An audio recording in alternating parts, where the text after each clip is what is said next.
Hello learners, welcome to my channel enlighten knowledge. आज हम discuss करने जा रहे हैं difference between market and normal price के बारे में। जो हमने प्रीवियस वीडियो में इनको डिटेल में डिस्कस किया है कि इनको कैसे डिटरमिन किया जाता है। जो मार्केट प्राइस है वो किस में आता है और नॉर्मल प्राइस किस पीरियड ऑफ टाइम में आता है। तो इसमें डिफरेंस देख लेते हैं क्या क्या इसके टर्म्स हैं।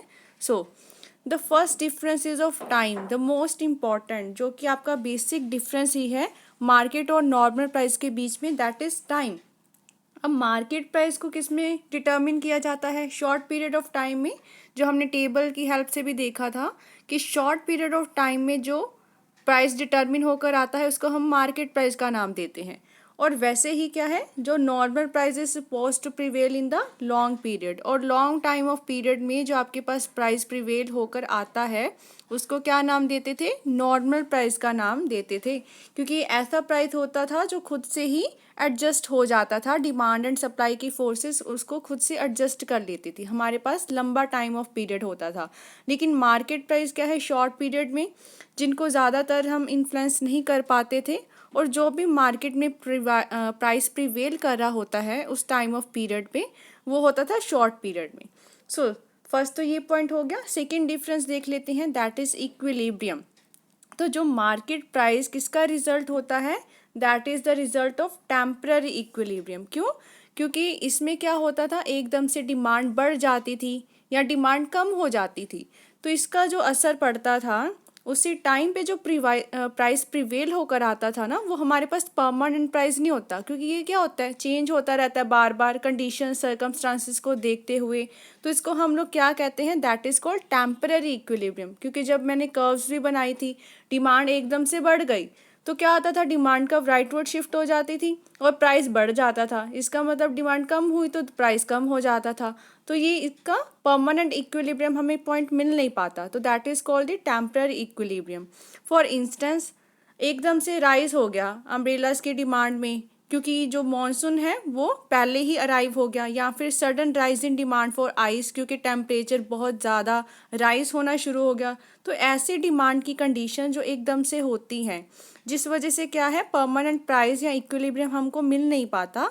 सो दैट्स वाई जो मार्केट प्राइस वो किसका रिजल्ट होता है? आपके टेम्पररी इक्विलिब्रियम का। और वैसे ही नॉर्मल प्राइस किसका रिजल्ट होता है? That is the result of permanent equilibrium, क्योंकि इसमें बहुत लंबा टाइम ऑफ पीरियड होता है हमारे पास।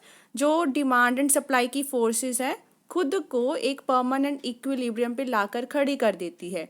प्रीवियस वीडियो में देखा भी था कि अगर प्राइस को बढ़ाता भी था इंडस्ट्री तो क्या होता था कि कुछ कंडीशंस की वजह से उसको दोबारा से प्रीवियस प्राइस पे ही आना पड़ता था, और कम करता था तब भी उसको प्राइस को बढ़ाना ही पड़ता था।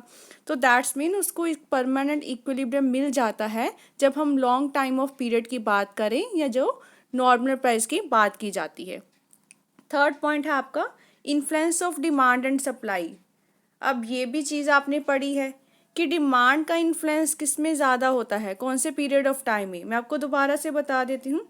एक तो क्या होता है कि very short period of time में डिमांड ज़्यादा इन्फ्लुएंस करती है प्राइस को, और शॉर्ट पीरियड ऑफ टाइम में, इन दोनों पीरियड ऑफ टाइम में क्या है, जो डिमांड का असर है वो ज़्यादा देखने को मिलता है। अगर बात करें लॉन्ग पीरियड ऑफ टाइम की जिसमें हमें नॉर्मल प्राइस मिलता है, उसमें क्या होता है कि सप्लाई ज़्यादा इन्फ्लुएंस करती है। और अगर वेरी लॉन्ग पीरियड की बात की जाए ना, तो दोनों की दोनों ही, डिमांड भी और सप्लाई भी इन्फ्लुएंस करती है प्राइस को।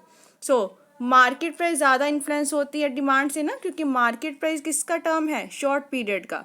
तो शॉर्ट पीरियड में देखो, शॉर्ट पीरियड में क्या है, डिमांड ज़्यादा इन्फ्लुएंस करती है सप्लाई से, because due to short period, थोड़ा टाइम ऑफ पीरियड होने की वजह से supply can neither be increase nor be decrease. Supply के पास इतना टाइम ऑफ पीरियड नहीं है कि उसको हम लोग बढ़ा सकें या कम कर सकें अपनी सर्कमस्टांसिस के अकॉर्डिंग। सो डिमांड ज़्यादा इन्फ्लुएंस करती है प्राइस को। सो सप्लाई रिमेन्स मोर और लेस फिक्स्ड। नेक्स्ट बात करते हैं नॉर्मल प्राइस की। नॉर्मल प्राइस किसकी टर्म है? That is the term of long time period. तो लॉन्ग में देख लीजिए, सप्लाई ज़्यादा इन्फ्लुएंस करेगी, क्योंकि लंबे टाइम ऑफ पीरियड में हमारे पास इतना ज़्यादा समय है कि सप्लाई को हम लोग डिमांड के अकॉर्डिंग क्या है, चेंज कर सकते हैं। इसकी वजह से क्या है, जो सप्लाई है वो ज़्यादा इन्फ्लुएंस करती है आपके प्राइस को। ये चीज़ आपने ध्यान में रखनी है। नेक्स्ट है fourth point, changes. Market price is liable to change quickly, कि मार्केट प्राइस है लाइकली क्या है, वो चेंज होती रहती है बहुत क्विकली, क्योंकि ये ऐसा प्राइस होता है ना जो मतलब जो डिमांड के अकॉर्डिंगली चेंज होता है। डिमांड एकदम से बढ़ गई, कम हो गई, लेकिन नॉर्मल प्राइस क्या होता है, वो अनचेंज ही रहता है अंडर गिवन सर्कमस्टांसेस, क्योंकि वो ऐसा प्राइस है, ऐसा इक्विलिब्रियम, परमानेंट इक्विलिब्रियम वाला प्राइस है ना, जो पीछे से पूरी अच्छी तरह से एडजस्ट होकर ही आपके पास आया है। सो मार्केट प्राइस क्या करता रहता है, that fluctuates around the normal price. Normal price के अराउंड ही क्या करता रहता है, वो फ्लक्चुएट करता रहता है। और कभी कभार क्या होता है, एक दूसरे के ये इक्वल भी हो जाते हैं। ये कर्व की हेल्प से देख लेते हैं। अब कर्व में जो ये प्राइस है, ये क्या है, फिक्स रहने वाला प्राइस है, और ये हमारा है नॉर्मल प्राइस की term, that is normal price, जो हम ले लेते हैं ओपी। सो ये हमारा जो ओरिजिनेट हो रहा है पी से, स्ट्रेट लाइन है और हॉरिजॉन्टल है ओ एक्स एक्सिस के, ये हमारा नॉर्मल प्राइस बन गया। अब मार्केट प्राइस कैसे बनेगा, यहाँ से शुरू करो, ये शुरू हो जाएगा कि आपका बढ़ता है, कम हो जाता है, फिर बढ़ता है, फिर कम हो जाता है, that fluctuates, goes on fluctuating. तो ये आपका क्या बनी है, that is called market price. ये बार बार क्या होता रहता है, फ्लक्चुएट करता रहता है। और ये पॉइंट देखो, जहाँ पे इक्वल भी हो रहा है ना नॉर्मल प्राइस के, तो कभी कभार क्या होता है, इक्वल हो जाता है, कभी कभार ये उससे ज़्यादा बढ़ जाता है, कम हो जाता है। तो ये मार्केट प्राइस की सिचुएशन है, that it is a price curve moves around normal price curve, और नॉर्मल प्राइस कर्व के ही क्या है, इधर उधर मूव करती रहती है। फिफ्थ पढ़ लेते हैं अब हम, that is real and probable price, fifth में दिया गया है। अब रियल प्राइस क्या किस में डिटर्मिन होकर आएगा, मार्केट प्राइस में ना, क्योंकि मार्केट प्राइस एक ऐसा प्राइस है जो एक्चुअली मार्केट में प्रिवेल कर रहा है। मैं अभी बाहर जाकर कुछ खरीदने जाऊँ, जिस प्राइस पे मुझे मिल गया, that is called the market price, वो मेरा रियल प्राइस है दैट टाइम ऑफ पीरियड पे। Normal price is that price that is likely to prevail, कि हम सोचते हैं शायद ये प्राइस प्रिवेल करेगा मार्केट में इन द लॉन्ग रन, क्योंकि पीछे से टाइम पीरियड इतना है कि फोर्सेज एडजस्ट करती रहती है उस नॉर्मल प्राइस को। इसका हम लोग रियल प्राइस नहीं कह सकते। But when it comes to prevail in market, जब आपका नॉर्मल प्राइस इन्फ्लुएंस होकर पीछे से आ गया, मानकर चलो ₹10 उन्होंने किसी चीज़ का फिक्स किया, अब मैं मार्केट में जाती हूँ, मुझे वो चीज़ ₹10 की मिलती है, तो वो नॉर्मल प्राइस नहीं रह जाएगा, उसको क्या कहूँगी मैं, मार्केट प्राइस। मतलब जब नॉर्मल प्राइस प्रिवेल होकर मार्केट में आ जाएगा, तो उसको क्या कहा जाता है, that is called the market price of that time. So market price आपका रियल प्राइस होता है, क्योंकि वो मार्केट में उस टाइम ऑफ पीरियड पे प्रिवेल करता है, और normal price is likely to prevail, इसीलिए हम इसको क्या कहते हैं, प्रोबेबल प्राइस। सिक्स्थ पॉइंट है काइंड्स ऑफ गुड्स। गुड्स के अकॉर्डिंग भी आपके कुछ मार्केट प्राइस देखे जा सकते हैं। All kinds of good have market price, सभी का मार्केट प्राइस होता ही होता है, या फिर वो रिप्रोड्यूसिबल हो या फिर नहीं हो।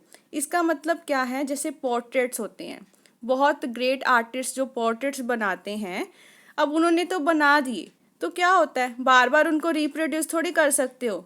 अगर उस इंसान की डेथ हो जाती है, यहाँ पे डेथ आएगा, अगर उस इंसान की डेथ हो जाती है तो क्या होगा, हम दोबारा से उसको रिप्रोड्यूस नहीं कर सकते ना, they can not be reproduced after his death. So such prices of art, so in जो आर्ट्स का प्राइजेस होता है उनका क्या होता है, नॉर्मल प्राइस ही होता है। मतलब पीसीज ऑफ आर्ट्स है कि ये ऐसे आर्ट के जो पीसीज हैं उनका सिर्फ और सिर्फ क्या होता है, मार्केट प्राइस होता है, नॉर्मल प्राइस नहीं। क्योंकि नॉर्मल प्राइस क्या होता है, that refers to those goods only which can be reproduce. Normal price उन गुड्स का होगा जिन गुड्स को हम क्या कर सकते हैं, रिप्रोड्यूस कर सकते हैं। लेकिन जिन चीज़ों को आप लोग रिप्रोड्यूस कर ही नहीं सकते, दोबारा से वो ऐसी चीज़ें बन ही नहीं सकती, तो उनका क्या होता है, सिर्फ और सिर्फ मार्केट प्राइस ही होता है, ना कि नॉर्मल प्राइस। तो दैट्स मीन जो चीज़ें रिप्रोड्यूसिबल होती हैं या नहीं होती, हर एक चीज़ का मार्केट प्राइस तो होता ही होता है, लेकिन नॉर्मल प्राइस सिर्फ उन्हीं गुड्स का होता है जिनको आप लोग रिप्रोड्यूस कर सकते हो। सेवन्थ पॉइंट है आपका फोर्सेस। तो market price is influenced by the temporary forces, क्योंकि इसमें क्या होता है, चेंज होती रहती है ना डिमांड, तो टेम्परेरी फोर्सेस इसमें आएंगे। लेकिन जो नॉर्मल प्राइस है that is influenced by the forces of demand and supply, जो कि फोर्सेस क्या है इसमें परमानेंट होती है। तो ये भी आपने ध्यान में रखना है। कि नॉर्मल प्राइस में आपका इक्विलिब्रियम भी परमानेंट होता था ना, और फोर्सेस भी परमानेंट ही होती है। मार्केट प्राइस में इक्विलिब्रियम भी टेम्परेरी होता था और फोर्सेस भी क्या होती है, टेम्परेरी ही होती है। 8th पॉइंट है आपका profit and losses. Market price may be more or less than the cost of production of a good because it is under the influence of market forces। ये तो जो मार्केट प्राइस होता है वो क्या होता है, ज़्यादा या कम हो सकता है कॉस्ट ऑफ प्रोडक्शन से। इसका रीज़न क्या है, क्योंकि ये इन्फ्लुएंस है मार्केट फोर्सेस का, डिमांड और सप्लाई का इन्फ्लुएंस पड़ रहा है चीज़ पर। अगर मैं मानकर चलूँ, if it is more than cost of production, आपका जो जैसे मान के प्रॉफिट है या फिर प्राइस है वो कॉस्ट ऑफ प्रोडक्शन से ज़्यादा है किसी चीज़ का, तो मुझे क्या होंगे, प्रॉफिट्स ही होंगे ना। मैं कॉस्ट मेरी कम पड़ी, बेच मैं ज़्यादा प्राइस पे रही हूँ, तो क्या होगा, प्रॉफिट होगा। That is called the super normal profit. अगर वहीं प्राइस कम रखते हो, कॉस्ट आपको क्या पड़ रही है, ज़्यादा पड़ रही है, तो इसमें क्या होगा, लॉस होगा। लेकिन नॉर्मल प्राइस में बच्चे क्या होता है, it always equal to the cost of production, क्योंकि लंबा टाइम ऑफ पीरियड है, हम लोगों को परमानेंट इक्विलिब्रियम मिल जाता है। ना ही प्रोड्यूसर्स को उसमें ज़्यादा फ़ायदा हो पाता है, ना ही कंज्यूमर को ज़्यादा नुकसान हो पाता है, जिस वजह से क्या होता है कि वो उसके ज़्यादातर इक्वल रखा जाता है। Because in its determination forces of supply का क्या होता है, ज़्यादा रोल होता है। इस वजह से प्रोड्यूसर्स को क्या मिलता है, they earn only the normal price या नॉर्मल प्रॉफिट ही उनको मिल पाता है, जिस वजह से वो ज़्यादा प्राइस चार्ज नहीं कर पाते हैं। तो ये आपका ज़्यादातर डिफरेंस था। द मेन डिफरेंस तो यही है कि मार्केट प्राइस शॉर्ट रन का कंसेप्ट है, नॉर्मल लॉन्ग पीरियड का कंसेप्ट है। तो लॉन्ग और शॉर्ट में जो जो भी आपको डिफरेंसेस देखने को मिलते हैं वो मार्केट प्राइस और नॉर्मल प्राइस में क्या हो जाता है, डिफरेंस हो जाता है। आई होप आपको अच्छे से क्लियर हो गया होगा। अगर वीडियो पसंद आई हो इस चैनल को ज़रूर सब्सक्राइब कीजिए, like share and comment and press the bell icon, ताकि हर वीडियो की नोटिफिकेशन आपको टाइम टू टाइम मिलती रहे। Thank you.